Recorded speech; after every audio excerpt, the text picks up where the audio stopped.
Kolluru వెలుమలలో best flat కోసం చూస్తున్నారా? రాధే స్కైనే ఎంచుకోండి.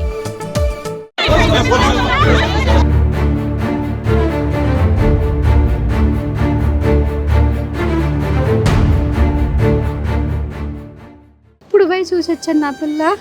షోరూంలో బొమ్మ ఉన్నట్టుంది.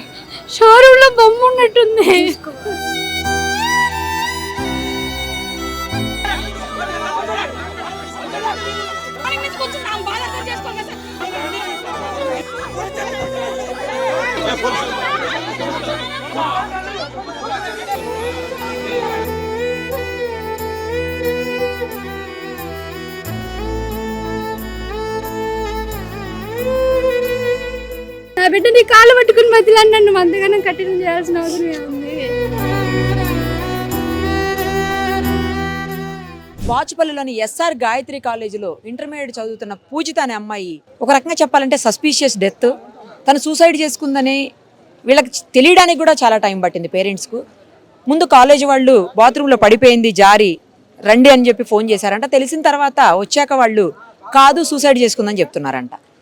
మరి అసలు ఏం జరిగింది, ఇది ఎందుకు అంత అనుమానాస్పద మృతిగా మిగిలిపోయిందో అర్థం కానటువంటి పరిస్థితి. పోలీసులు పూర్తి స్థాయిలో ఎంక్వైరీ చేస్తే తప్ప, ఇన్వెస్టిగేషన్ అయితే తప్ప తెలియనటువంటి పరిస్థితి.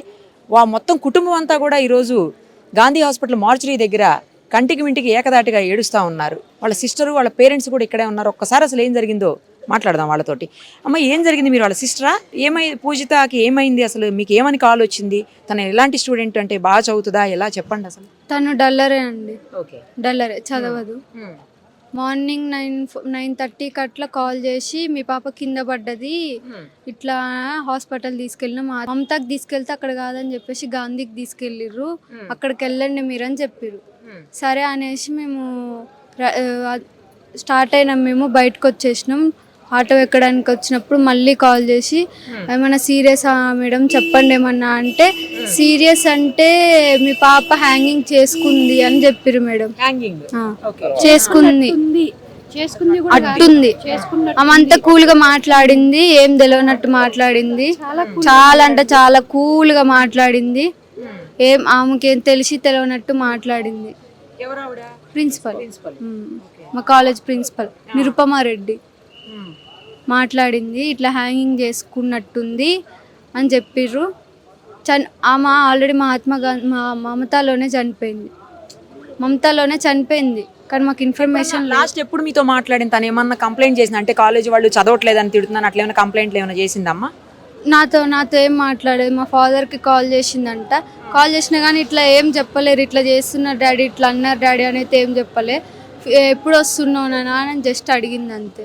మీతో ఎప్పుడు మాట్లాడిందండి లాస్ట్? నాతోటి సండే మాట్లాడింది. ఏమన్నా చెప్పిందా? ఏం చెప్పలేదు. మమ్మీ నేను ఎగ్జామ్కి వెళ్తున్నాను, నాకు హాల్ టికెట్ ఇవ్వలేదు, ఫీజు కట్టలేదు అంటే నాన్నన్నాడు మాకు 1st తారీఖు జీతం పడుతుందమ్మా. అంతకుముందే నేను ఒక 1 వీక్ బ్యాక్ మా పాపకి ఏదో షార్ట్లు అవి ప్రాజెక్ట్ వర్క్ కావాలంటే పోయి ఇప్పించి వచ్చాను. ఆ రోజే ఫీజు అడిగారు. ఫీజు అడిగితే మాకు 1st తారీఖు శాలరీలు పడతాయి మేడం, 1స్ట్కి పడ్డాక ఎంతో కొంత పే చేస్తాము, అప్పటి వరకు పిల్లని ఇబ్బంది పెట్టుకున్నంటే ఓకే మేడం అన్నది. ఆ రోజు ఏం మాట్లాడలేదు. మేలకుండా ఒక స్లిప్ రాసి ఇచ్చింది, ఇంత అమౌంట్ బ్యాలెన్స్ ఉందని. సరే అని మా పాపతో కాసేపు ఉన్నాను, తనకి ఏమేమి కావాలో అన్నీ ఇప్పించాను, వచ్చాను. కానీ మాకు ఇక్కడ అనుమానాస్పదంగా ఏంది అంటే, మాకు తెలియాల్సింది ఏంది అంటే, మా పాపకున్న ప్రాబ్లం చిన్నప్పటి నుంచి యూరిన్ పోస్తుంది, పక్క తడిపే అలవాటు ఉంది. తిను 2 years అక్కడే చదువుకుంది, 1st year 2nd year. ఈమె 1st year అయిపోయి 2nd year అప్పుడు ఆమె 10th అయిపోయి 1st yearకి వచ్చింది. వీళ్ళిద్దరు చిన్నప్పటి నుంచి కూడా ఒక దాంట్లోనే వేసాం, 6th class నుంచి. వాళ్ళు ఇడిపోయిందల్లా ఈ సంవత్సరమే, వాళ్ళు డివైడ్ అయింది ఈ సంవత్సరమే. ఈ అమ్మాయి మా పాపకి సీట్ వచ్చిందని ఇక వేరే బీటెక్కి ఆమె వెళ్ళిపోయింది. ఆమె నుంచి కానీ తర్వాత ఈమె రాగానే పక్కన తోటి రూమ్స్ ఉండేవి, ఆ రూమ్లో 6 members ఉంటారు. ఆ 6 members ఈ పాప మీద కంప్లైంట్ ఇచ్చారంట, అంటే టాయిలెట్ పోస్తుంది, మాకు స్మెల్ వస్తుంది, తనని వేరే రూమ్కి షిఫ్ట్ చేయండి అన్నట్టుగా కంప్లైంట్ చేసినట్టు. మాకు ఒకరోజు మా హస్బెండ్కి కాల్ చేసిందంట. కాల్ అయితే చేసిందంట.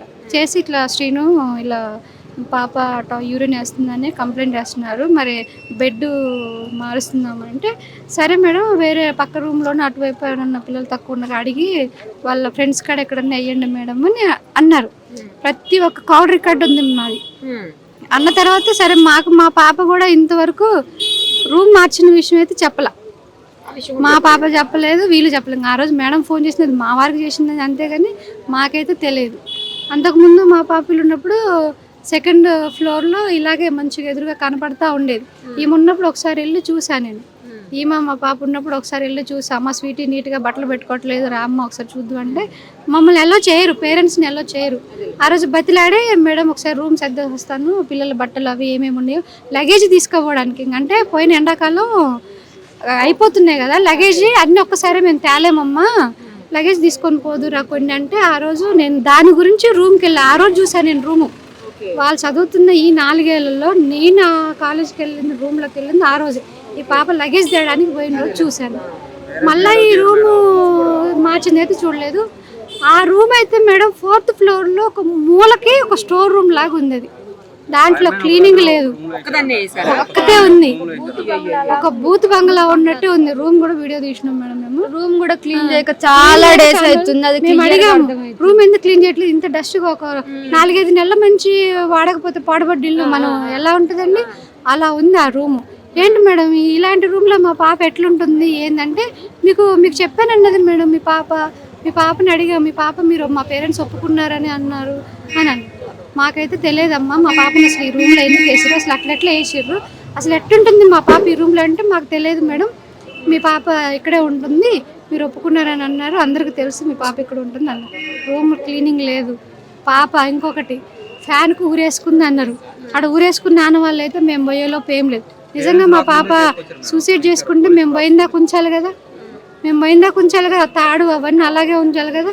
చున్నీతో ఊరేసుకుంది అన్నారు. మాకు 9:30కు ఫోన్ చేసిర్రు, ఇక్కడికి రమ్మన్నారు. ఇక్కడ గాంధీకి వచ్చినాం, గాంధీ నుంచి వచ్చిన తర్వాత మళ్ళీ బాచిపల్లి రమ్మన్నారు. బాచిపల్లి పోయినాక మళ్ళీ బాచిపల్లి ఏం చేస్తాను కాలేజ్ కాడికి పోయి నిన్న 10ంటికి, నిన్న ఎప్పుడు 9:30 నుంచి సాయంత్రం 11 గంటల దాకా కూడా మా పాపను చూపించలేదండి. ఇప్పుడు పోయి చూసి వచ్చాను, నా పిల్ల షోరూంలో బొమ్మ ఉన్నట్టుంది.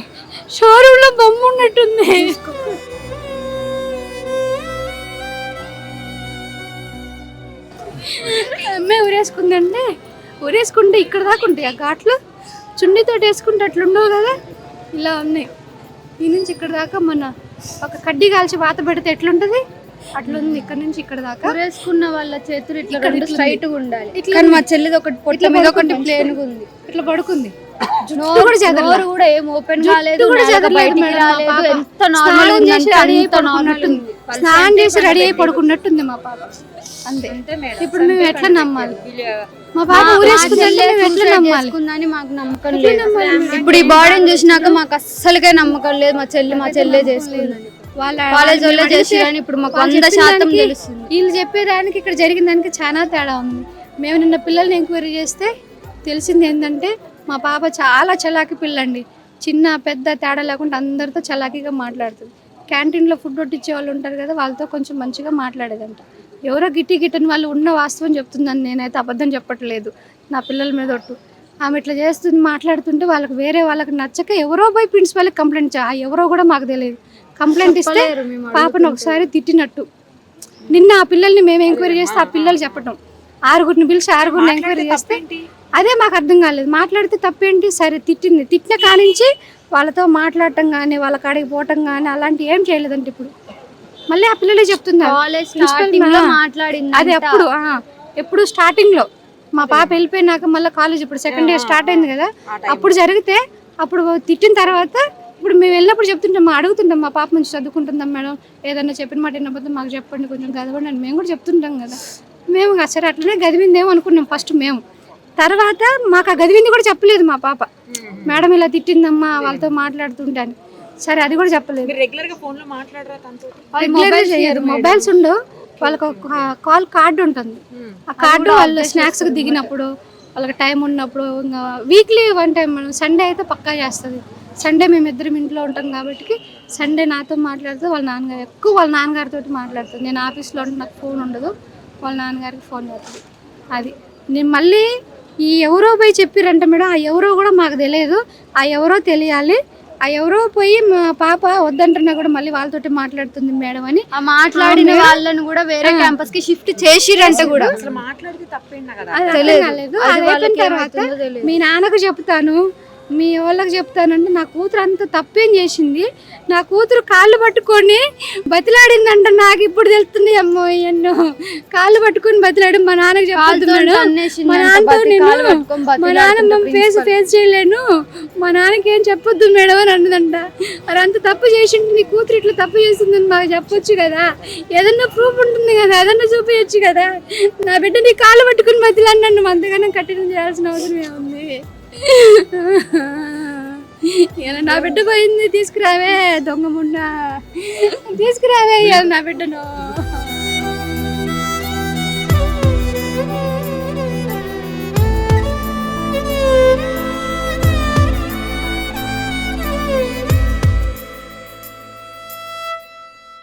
సుమన్ టీవీలో మీ పర్సనల్ అండ్ బిజినెస్ ప్రమోషన్స్ కోసం కింది నెంబర్కి కాంటాక్ట్ చేయండి.